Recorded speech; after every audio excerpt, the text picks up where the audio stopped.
First, an update on the NFTA's proposal to expand the Metro Light Rail. Back in September, 7 News went in depth into what the proposal, which aims to add 16 stops, having the Metro stay above ground, running along Niagara Falls Boulevard to Maple Road, Sweet Home Road, through UB North and up to the 990. Now, the plan to connect the North Town to downtown Buffalo has been in the works since 1979, but NFTA leaders say that this project has greater need now and that it did back then. Particularly younger generations don't want to own a car. They want to live close to high quality public transit. So this represents an opportunity to attract those individuals. And I think it'll go a long way to help alleviate some of the issues that are already ongoing throughout that corridor, like traffic and congestion in general. Well, however, there has been some pushback from Northtown neighbors saying that this expansion would fracture their community, which is why the NFTA held a public listening session this evening. Residents from all communities were welcome to attend and share their thoughts. And our Dawson person taking some extra time tonight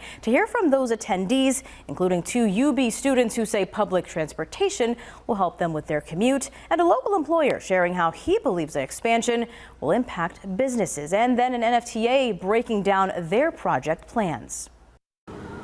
The NFTA had the chance to listen to so many people today to hear their thoughts about the NFTA's proposed Metro Transit expansion project. Now, I had the chance to speak to some people who tell me that they feel that so many people here in Western New York is going to benefit from the project.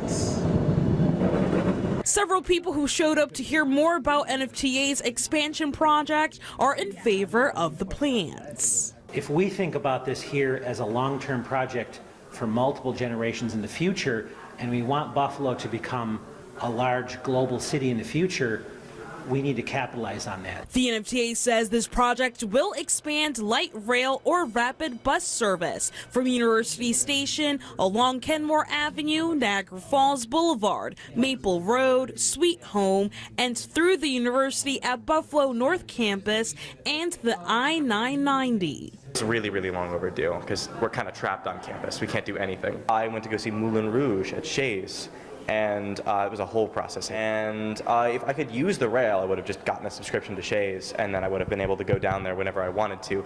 But now I have to make sure like my credit card's ready. I have the Uber app. The North Campus, it's like basically surrounded by highway. So, you know, even stuff that should be easy to walk to because it's like only like half a mile away is actually really difficult to walk to.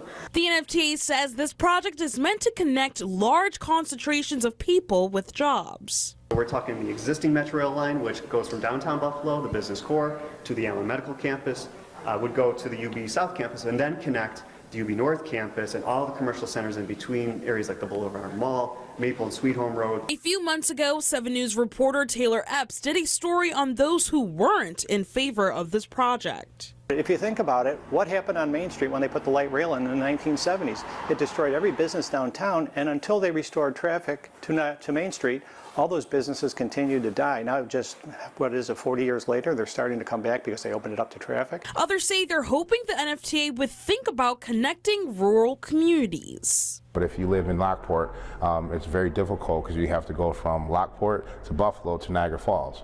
And so you're on the bus for 2 hours. And so, you know, and then the limited access on the weekends if someone works a 3 to 11 shift. Now, there are 2 more listening sessions about the NFTA's proposed Metro Transit expansion project. Now, those details are posted at WKBW.com. In Buffalo, Jocelyn Person, 7 News.